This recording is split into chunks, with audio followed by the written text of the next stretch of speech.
Ăn thì ba à? Bạn ăn rồi á. Ăn đi. Ăn rồi á.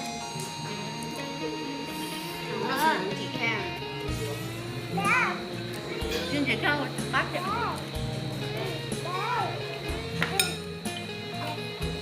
Để làm ra. Phát lên tới chợ.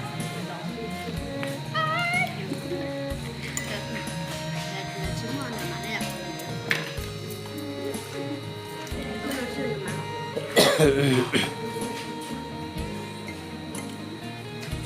年糕能多金，就能ปลา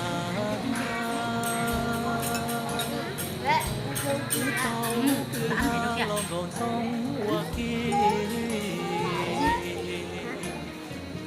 Ăn ăn của con. ซา Có ค con ง nhiều เก lắm. ลียอจี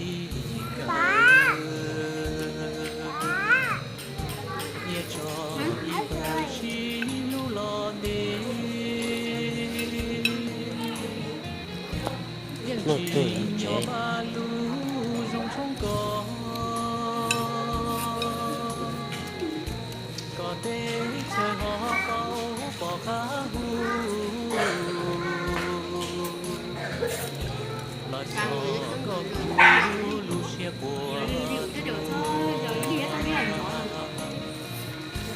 trà chua chỉ chua của không bên gì là chỉ vì một chua cờ cho lu chỉ thở cái nhung trâu chỉ chua chỉ tàu chua là rú chua